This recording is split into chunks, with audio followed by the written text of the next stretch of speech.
శ్రీమాత్రే నమః. Welcome to Sadhguru జ్యోతిషాలయం వారి ఈ నెల మార్చి నెల 2024కు సంబంధించినటువంటి ద్వాదశ రాశి ఫలితాలని మనం తెలుసుకోబోతున్నాం. అందులో ఈ నెల చాలా ముఖ్యమైనటువంటి ఒక అద్భుతమైనటువంటి నెల. మన తెలుగు ఉగాది యుగానికి ఆది అయినటువంటి రోజు కూడా ఈ నెలనే రాబోతుంది. కాబట్టి ముందు మనం పూర్తి ఈ మార్చి వివరాలన్నీ తెలుసుకున్న తర్వాత ఉగాది ప్రత్యేక సంవత్సరికమైనటువంటి ఉగాది టు ఉగాది వరకు ఉన్నటువంటి రాశి ఫలితాలని త్వరలోనే మనం ఒక వారం 10 రోజుల్లోనే ఉగాది కంప్లీట్ ఒక సంవత్సర పంచాంగ శ్రవణం మరియు ఉగాది రాశి ఫలితాలు కూడా చెప్పడం జరుగుతుంది. జ్యోతిష్ శాస్త్రం అనేది ఒక పడుతున్న వర్షానికి ఒక గొడుగే మాత్రం. జ్యోతిష్ శాస్త్రం జీవితం కాదు, బాగా గుర్తుపెట్టుకోవాలి. మీ యొక్క జాతకం మీరు తెలుసుకోవాలనుకున్నటువంటి వాళ్ళు ఇక్కడ మనం చెప్పబడేదంతా కూడా గోచార గ్రహస్థితులు అన్నింటినీ దృష్టిలో పెట్టుకొని చెప్తాం. ఒకరిని ఎక్కువ ఒకరు తక్కువ కదా, అన్ని వర్గాల వాళ్ళని. ఇదొక మ్యాథమెటిక్స్ అండి. చక్కగా దీన్ని గణించి ఏ గ్రహాలు ఈ నెల ఏ గ్రహాలు ఏ పాదాలు ఎక్కడెక్కడ వారి ప్రయాణం ఉంది, ఆ గ్రహాల యొక్క ప్రయాణం వల్ల ఆ రాసులకి ఎలా జరుగుతుందని నిర్ణయించే ఒక ఇది. ఏదో గాలికి చెప్పి అలా కెమెరాల ముందర వచ్చి చెప్పే కాదు ఈ పద్ధతి.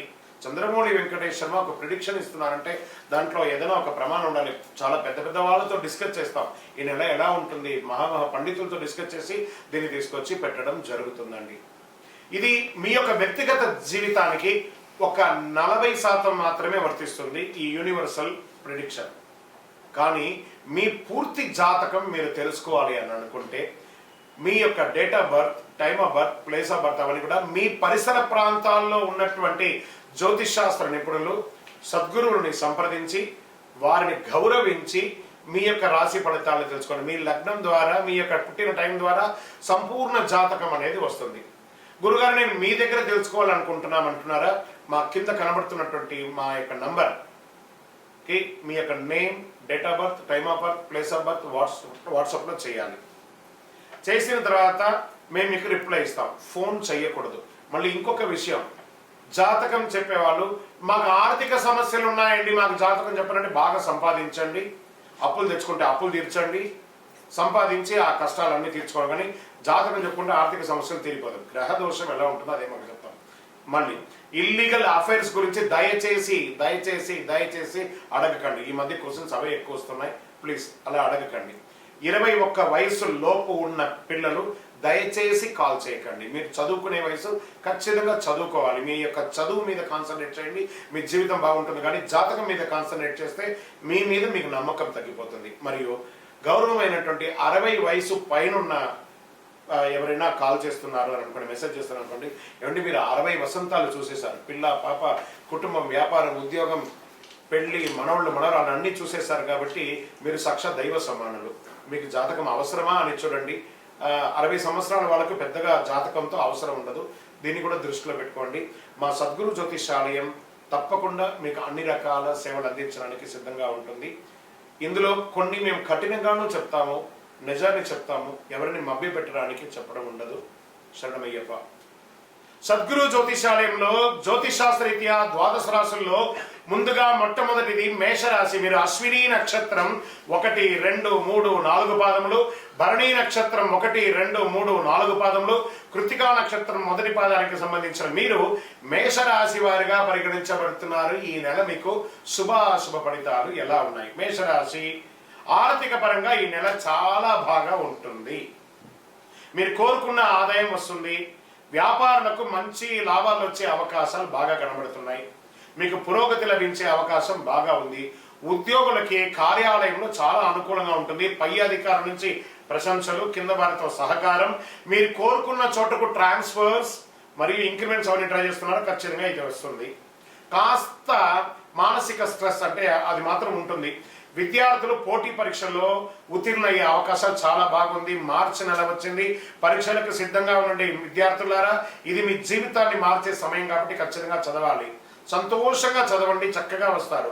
ఆరోగ్యపరంగా మిశ్రమంగా ఉంటుంది.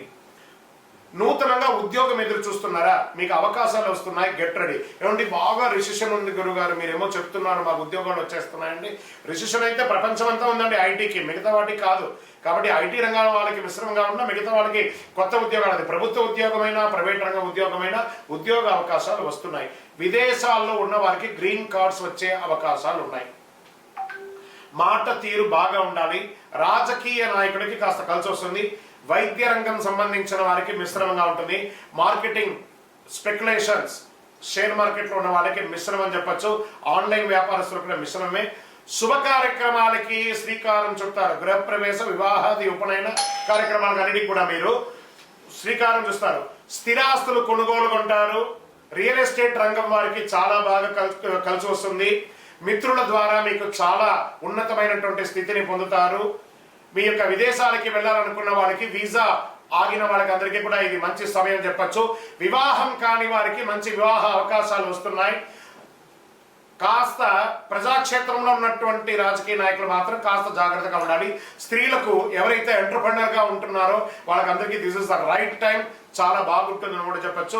వ్యవసాయదారులకి అద్భుతంగా ఉంటుంది. చాలా మంచి నెల అని కూడా చెప్పచ్చు. ఒక 70% బాగుంది అని కూడా చెప్పచ్చు. ఆదాయం మల్టిపుల్ సోర్స్ లో మీకు ఇన్కమ్ వచ్చే అవకాశాలు బాగా ఉన్నాయి. వ్యాపారస్తులకి కొత్త వ్యాపారాలు ప్రారంభించడానికి బాగా కొంచెం ఆలోచించి ఉగాది తర్వాత ప్రారంభించండి. ఇండస్ట్రీస్, టూర్స్ కి వెళ్ళే వాళ్ళకి this is the right time. మీ కొత్తగా ఇండస్ట్రీ అనుకున్న వారికి దాంపత్య జీవితంలో దంపతుల మధ్య చక్కగా అన్యోన్యత పెరిగి ఆనందంగా ఉంటారు. ప్రేమికులకి ఇది ఒక మంచి సమయం అని కూడా చెప్పచ్చు. ఆరోగ్యం, మీరు తినే ఆహారంలో లోపం ఉండడం వల్ల బయట ఆహారం తీసుకోవడం కాస్త అజీర్తికి సంబంధించినటువంటిది, మోకాలకు సంబంధించినటువంటి ప్రాబ్లమ్స్ కూడా వచ్చే ఉన్నాయి. అవకాశాలు ఉంటే జాగ్రత్త పడండి. ఈ నెలంతా కూడా సోమవారం మీకు చాలా కలిసి వస్తుంది. 5 అనే ఒక సంఖ్య మీకు లక్కీ నెంబర్ గా ఉంటుంది. చందనం లేదా మరియు తెలుపు కలర్ మీకు చాలా కలిసి వస్తుంది. ప్రయాణాలు, తూర్పు దిక్కు ప్రయాణాలు మీకు చాలా కలిసి వస్తుంది. చంద్రాష్టమం మార్చి 2వ తారీఖున 3వ నెల 2024 ఉదయం 8:17 నుండి 4/3/2024 4:21 2:30 రోజులు చంద్రాష్టమం ఉంటుంది. కాబట్టి మేషరాశి వారు చాలా జాగ్రత్తగా ఉండాలి. వాహనం నడిపేటప్పుడు జాగ్రత్త, సంతకాలు పెట్టేటప్పుడు జాగ్రత్త, ఏ విధమైనటువంటి పనుల్లో జాగ్రత్తగా ఉండాలి. మీరు ఈ నెల పుస్తకం దానం ఇవ్వండి పిల్లలకి అందరికీ కూడాను. మీరు దర్శించవలసినటువంటి దేవాలయం సుబ్రహ్మణ్య స్వామి వారి ఆరాధన చేయండి. సుబ్రహ్మణ్యోహం సుబ్రహ్మణ్యోహం సుబ్రహ్మణ్యోహం అని ప్రార్థన చేయండి. స్వామివారి దేవాలయానికి వెళ్ళి పాలాభిషేకం చేయండి. ఇంకనూ సకల దోషాల తొలగి ఆనందంగా ఉండడానికి నవమూలిక సిద్ధ ధూపంతో ధూపం వేయండి. విజయోస్తు. ఈ ద్వాదశ రాశి ఫలితాలన్నీ చూస్తున్నటువంటి మా ప్రేక్షక మిత్రులారా, మీరందరూ కూడా ఆయురారోగ్య ఐశ్వర్య భోగభాగ్యాలతో ఉండాలని అఖిలాండ కోటి బ్రహ్మాండ నాయకుడి శ్రీ ధర్మశాస్త్ర అయ్యప్ప స్వామి వారిని ప్రార్థన చేస్తున్నాం. మీరు తిరుపతికి వచ్చినప్పుడు మన అయ్యప్ప స్వామి వారి 18 అవతారముల దేవాలయాన్ని బ్రహ్మశ్రీ డాక్టర్ చంద్రమౌళి గురుస్వామి గారు నిర్మించారు. కపిల తీర్థానికి దగ్గరలో జీవకోన అనే ఒక ప్రాంతంలో జీవలింగేశ్వర స్వామి వారి సన్నిధానంలో ఈ అయ్యప్ప స్వామి వారి 18 అవతారాల దేవాలయం ఉంటుంది. వచ్చి దర్శనం చేసుకోండి.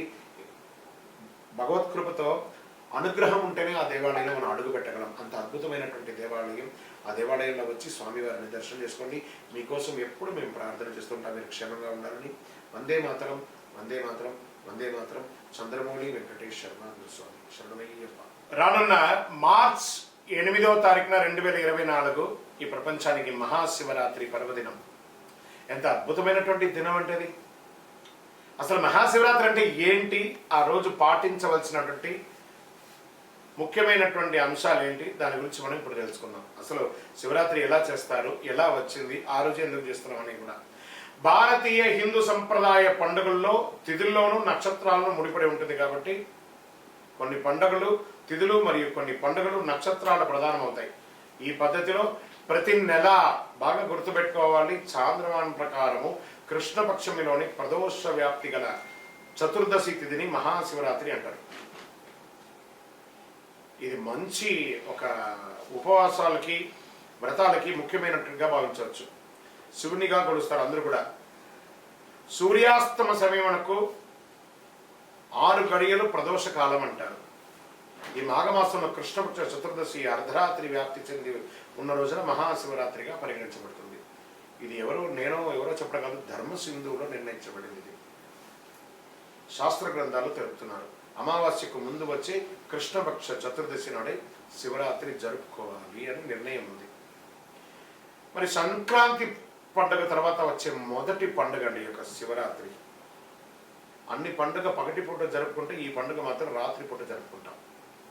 మహాశివరాత్రి రోజు అర్ధరాత్రి 12 గంటలకు జ్యోతిస్వరూపుడైనటువంటి శివుడు లింగ రూపంలో దర్శనమించి పవిత్ర ఆ యొక్క పర్వదినంగా భావించవచ్చు. లింగోద్భవ సమయం అంటారు.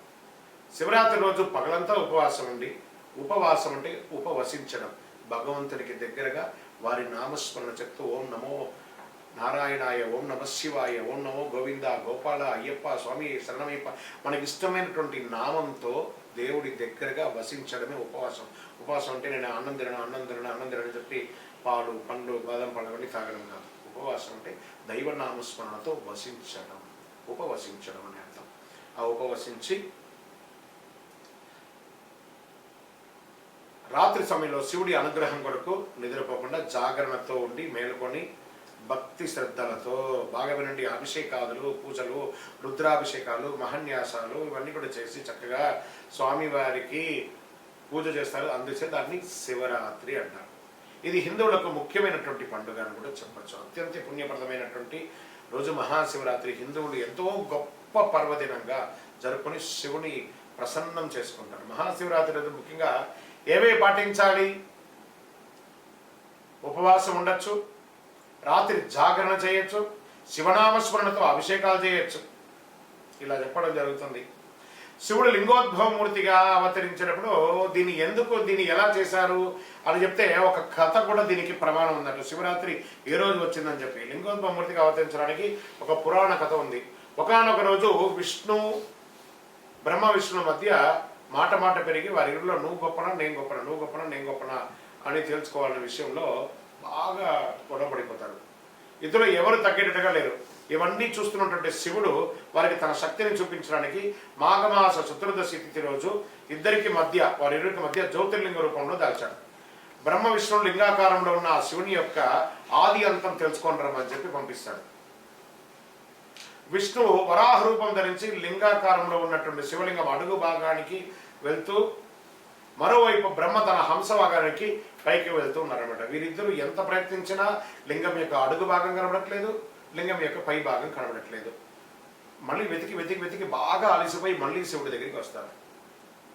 మేము నీ శక్తిని తెలుసుకోలేకపోతున్నాం, నమశివాయ, ఓం నమో నారాయణ వెంకటేశ అని చెప్పి వాళ్ళందరూ ఒక్కొక్కరు అంతే అడుగుతుంటే శివుడు చిరునవ్వు నవ్వి మీలో ఎవరు గొప్ప అని పోటీతో వాదోపాదంతో ఉన్నదాన్ని గమనించి మీ పోటీని తగ్గించడానికి నేను ఈ లింగాకారం అవతరించవచ్చింది, వారి నిజ రూపాన్ని వివరించి చెప్పారు. అప్పుడు బ్రహ్మ విష్ణు శివుడు ఆధిక్యతను గ్రహించి పూజించి కీర్తిస్తారు. ఆ రోజే మహాశివరాత్రి పర్వదినం. ఇది పురాణ కథ అనమాట. శివరాత్రి నాడు ఏమేమి చేయాలి అని చెప్పి శాస్త్ర విధులు ఏమున్నాయంటే, మహాశివరాత్రి రోజు బ్రాహ్మ్య ముహూర్తంలో నిద్ర లేవాలి, ఇల్లంతా శుభ్రపరచుకొని శుచిగా తలస్నానం చేసి పూజా గది శుభ్రం చేసుకొని గుమ్మాలకు తోరణాలన్నీ కట్టి పూజా గదిలో ముగ్గు వేసుకొని రకరకాల పూలతో అలంకరించుకోవాలి. లింగాకారంలో ఉన్న శివుడికి శుద్ధ జలంతో, గంగా జలంతో, ఆవు పాడుతో, పంచామృతంతో, వివిధ రకాల అభిషేక ద్రవ్యాలతో అభిషేకం చేసుకోవాలి. బిల్వ దళాలు, బిల్వపత్రాలు, తుమ్మిగ పూలు, గోగు పూలు, తెల్లని పచ్చని పూలు, శివనామాలతో, శివ సహస్రనామాలతో, లింగాస్త్రంతో అన్నింటిలోనూ స్వామివారిని పూజ చేసుకోవచ్చు. ఉదయం 9 గంటల లోపు అభిషేకాలు చేస్తే పూజకు ఉత్తమ ఫలితమైన వస్తుంది. పంచాక్షరి మంత్రం, ఓం నమశివాయ పంచాక్షరి మంత్రం చెప్తుండొచ్చు. ఇంకేమేమి పెట్టచ్చు అంటే తాంబూలం, చిలకడ దుంప, అరటిపండు, జామ పండు, ఖర్జూర పండు ఇవన్నీ సమర్పించుకోవచ్చు. నిష్ఠతో శివాస్తోత్రం పంచాక్షరి మంత్రాన్ని పఠించాలి. ప్రాతకాలం నుండి పూజలు చేసుకుంటూ దైవనామస్మరణతో ఉండండి. మననం చేసిన వారికి కాపాడేది మంత్రం అంటారు కాబట్టి పరమేశ్వరుని మనసులో నిరంతరం ధ్యానం చేసుకుంటూ ఆ స్వామివారితో మమేకమై కనెక్ట్ అవ్వడం, ఆ శివుని యొక్క రూపంలో కనెక్ట్ అవ్వడం. శివరాత్రి రోజు అర్ధరాత్రి 12 గంటలకు లింగోద్భవ సమయంలో గనుక శివుని అభిషేకించి ఆరాధిస్తే చాలా అద్భుతమైనటువంటి ఫలితాన్ని పొందుతారు. శివుడు అభిషేక ప్రియుడు. స్వామికి భక్తితో నీళ్లు ఓం నమ శివాయ అని చేయండి. బ్రహ్మమురారీశ్వర అర్చిత లింగం ఆయనకు పోయండి, చక్కగా ఆనందపడతాడు. భక్తి ప్రధానం, దీనికి భక్తి మాత్రమే ప్రధానం, ద్రవ్యం కాదు ప్రధానం. చేసుకోవాలి. సాయంత్రం 6 గంటల నుండి మరుసటి రోజు ఉదయం 6 గంటల వరకు భక్తి శ్రద్ధలతో శివనామాలతో శివపురాణం వివరంలో పెట్టుకొని చదువుకుని విశేషం పొందుతాడు. అందుకని శివరాత్రి రోజు సినిమాలు చూసుకుంటే, అర్ధరాత్రి సినిమా చూసుకుని కూడా నేను జాగరణ చేస్తానంటే అది శివరాత్రి కాదు. మహాశివుడు అనేవాడు మాతృవాత్సల్యం కలవాడు కాబట్టి తల్లి బిడ్డలు ఏ విధంగా రక్షించుకుంటాడు, శివుడు తన భక్తులు కూడా అదే విధంగా రక్షించుకుంటాడు. ఎవరు భక్తితో పూజిస్తారు రక్షించుకోవడం. ఈ మహాశివరాత్రికి పగలంతా ఉపవాసం ఉండి రాత్రంతా జాగరణ చేసి మరుసటి రోజు స్నానం చేసి మహానైవేద్యంగా అన్నము కూరగాయలు వండి దేవునికి సమర్పించి పేదవాళ్ళకి దానం చేయాలట. ఫస్ట్ పశుపక్షాదులకి దానం చేయాలట. ఎందుకంటే వారికి దానం చేస్తుంటే ఆ భగవంతుడే భిక్షాటన చేస్తుంటారు కదా, ఆ భిక్షాటన రూపంలో మన యొక్క భిక్షను స్వీకరిస్తారట స్వామివారు. తదనంతరం మనం స్వామివారికి సమర్పించినటువంటి ఆ యొక్క శేషాన్ని మనం ఆరగించాలట. గోమాతకు ప్రదక్షిణ చేసి మరి పూజ చేయాలట. ఈ తంతు పూర్తి చేసిన తర్వాతనే తన ఉపవాస దీక్షను విరమించాలి అని ఎంతో పుణ్యప్రదం అన్నమాట ఈ యొక్క శివరాత్రి. భగవంతుని అనుగ్రహం వల్ల మనకు కలిగిన దానిలో మనకున్న సంపదలో ఇతరులకు పంచిపెట్టిన తర్వాత మనం స్వీకరించాలి.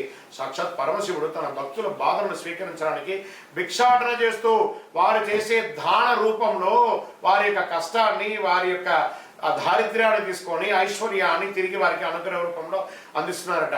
ముఖ్యంగా మీ ప్రాంతంలో ఉన్నటువంటి శివాలయాల్లో ఏ రోజు మహాశివరాత్రి పర్వదినం వేడుకలు చేస్తారో ఆ రోజే ఆయా ప్రాంతాల్లో ఆధార ప్రకారంగా శివరాత్రి జరుపుకుంటారనేది ఉత్తమం. మీరు కూడా మీ ఇంట్లో చేసుకోండి, దేవాలయంలో చేసుకోండి, మిత్రులందరూ కలిసి చేయండి. మీరు అపార్ట్మెంట్లో ఉన్నారు, అందరూ కలిసి చేయండి. కానీ చెయ్యండి, అద్భుతంగా చేసుకోండి.